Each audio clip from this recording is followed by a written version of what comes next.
اس کے بعد اب ہوا اصل میں وہ دور جو ہے جس کو کہنا چاہیے کہ للی ان بلوم، پھول جو ہے پوری طرح کھلا ہوا، خلافت راشدہ جو ہے وہ اپنے پورے عروج پر جو ہے تو وہ دور فاروقی میں نظر آتی رضی اللہ تعالی عنہ۔ یہاں بھی آپ دیکھیں گے ایک عجیب کیفیت ہے۔ حضرت عثمان رضی اللہ تعالیٰ عنہ کے شخصیت میں یہ دو کی چیزیں ایسی جمع کی ہیں اللہ نے، اور یہ ذوالنورین کا لقب اتنے مختلف پہلوؤں سے آپ کی شخصیت پر راست آتا ہے۔ ایک طرف تو یہ کہ دو بیٹیاں حضور کی نگاہ میں آ رہی ہیں حضرت عثمان کی، وہ قول محققین کا نقل کر چکا کہ دو سخاوتیں، سخاوت ایک وہ کہ جو ایمان سے قبل، اور ایک سخاوت وہ کہ جس کا ظہور ہوا ایمان کے بعد۔ دو نور جمع ہو گئے، نور صدیقی بھی ہے اور نور شہادت بھی ہے، دونوں نور جو ہے وہ آپ کی ذات میں جمع ہو گئے۔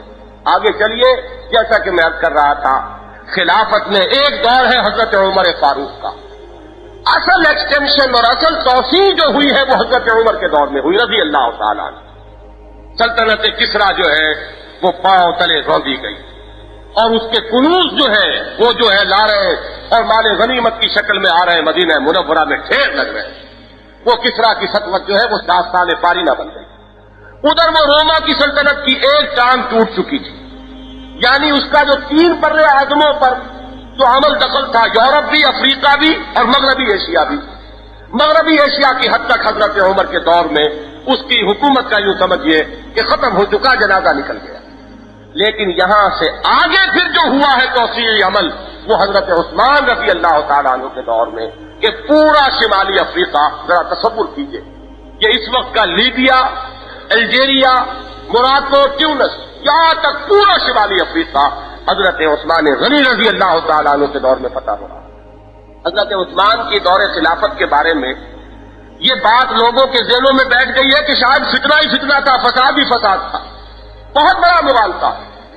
خلفائے اربعہ میں سب سے زیادہ طویل دور خلافت جو ہے وہ حضرت عثمان کا 12 سال، حضرت عمر کے 10 سال، حضرت ابوبکر کے 2.5 سال اور حضرت علی کے تقریباً 4.25 سال، 4.5 سال، طویل ترین دور۔ اور اس دور میں دونوں شانیں موجود ہیں، وہ شان فاروقی بھی موجود ہے، تقریباً 2/3 حصہ جو ہے 8 برس آپ کی خلافت کے بالکل وہی رنگ رہا ہے کہ جو دور فاروقی میں رہا ہے، وہی امن و امان کی کیفیت ہے، وہی نظام جو ہے محکم ہے، اور مسلمانوں کے مجاہدین کے قدم آگے بڑھ رہے ہیں۔ حضرت عمر کے انتقال کے بعد جیسا کہ ابھی میاں صاحب کہہ رہے تھے، دشمنوں نے سمجھا تھا کہ شاید اب یہ حکومت جو ہے قائم نہ رہ سکے گی، اور بہت سے خصوصاً ایران کے علاقوں میں بغاوتیں ہوئی، حضرت عثمان نے ان میں سے ایک کو فروغ کر دیا، اور اس کے بعد قدم آگے بڑھا۔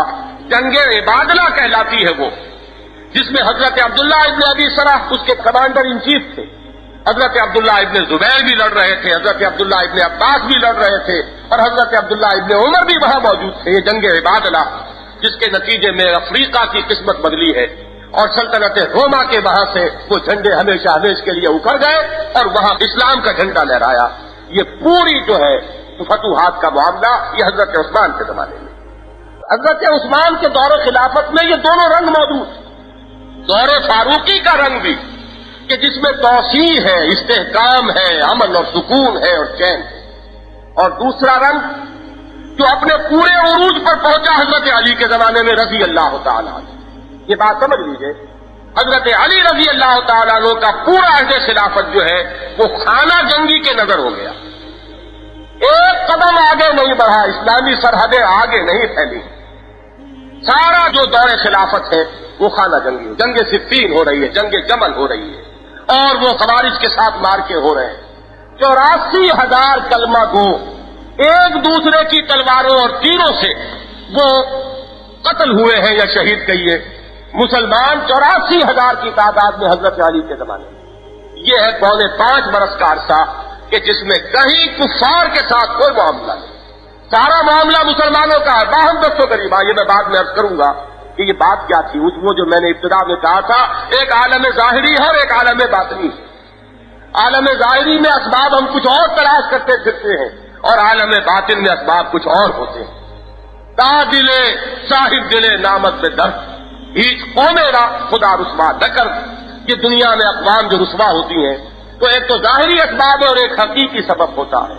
کسی صاحب دل کو اگر چرکا لگا ہو اس کے دل کو، اور کسی پر اگر ظلم کیا گیا ہو، اللہ والے پر جو فرمایا گیا کہ من عاد لی ولی فقد آذنتہ بالحرب، اگر کسی نے میرے ولی کے ساتھ دشمنی رکھی تو اس سے میرا اعلان جنگ ہے۔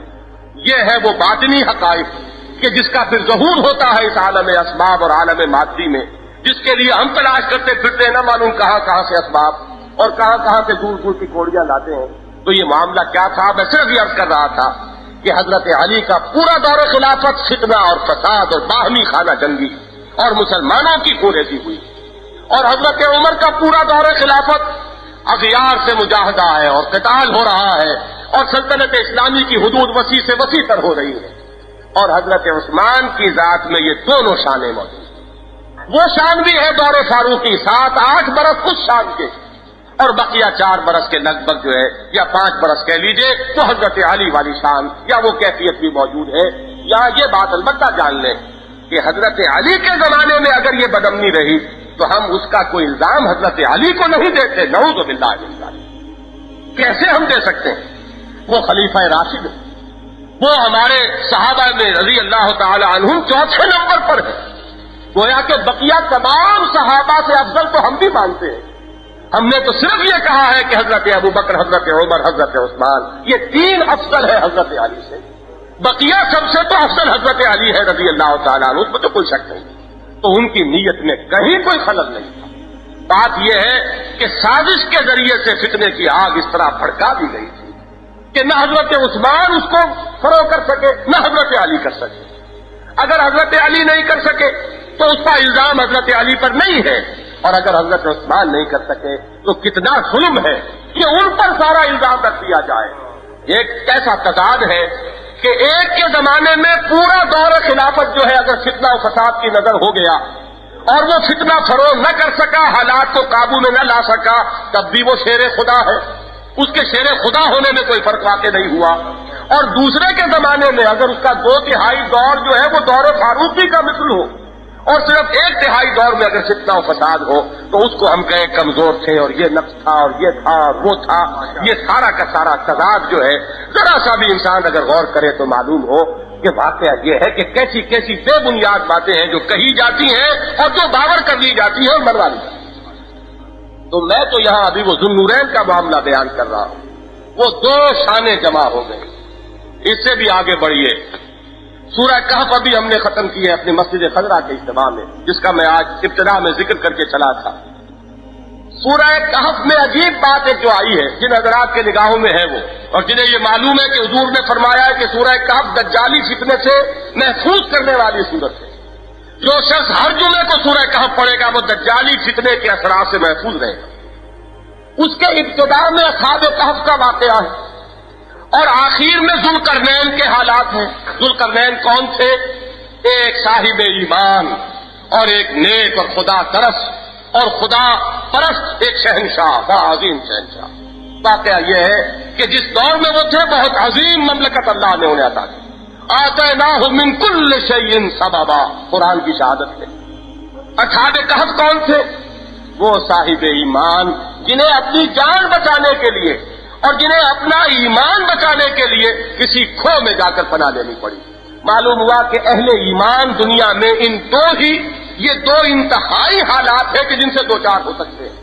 اصحاب کہف بھی ہو سکتے ہیں کہ جنہیں اپنی جان بچانے کے لیے کہیں پناہ گزین ہونا پڑے، اور اہل ایمان کو اللہ تعالیٰ سطوت بھی دے، شان و شوکت بھی دے، تو ذوالقرنین کسی سطوت اللہ کے خزانے میں کمی نہیں۔ اب آپ دیکھیے خلفائے راشدین میں سے یہ دونوں شانیں حضرت عثمان رضی اللہ تعالیٰ عنہ کے ذات کے اندر مجتمع ہوتے ہیں۔ حضرت عثمان کی سطوت، حکومت اور سلطنت کی وسعت کے اعتبار سے ذوالقرنین تو کہیں گرد کو بھی نہیں پہنچتے۔ ان کا معاملہ تو یہ ہے کہ یہ سندھ کے ساحل سے لے کر، میں نے کل بھی وہ مصرع میری زبان پر فوراً آ گیا تھا علامہ اقبال کا، کہ نیل کے ساحل سے لے کر تابہ خاک کاشغر، یہ بھی ذوالقرنین کی مملکت اتنی نہیں تھی۔ ان کے بعد جو 30ویں درجے پر دارا اول آیا اس کی سلطنت کی تو حدود یہ تھی، بڑی عظیم سلطنت۔ اور ذرا حضرت عثمان کی سلطنت تو دیکھیے، پورا شمالی افریقہ وہاں سے چلیے اور پھر بالکل جو مشرقی سرحد تھی ذوالقرنین کی وہاں تک، اور جزیرہ نما عرب اس میں مزید معلوم ہوا کہ ذوالقرنین کی سطوت سے 3 گنا سطوت حضرت عثمان کو حاصل ہے۔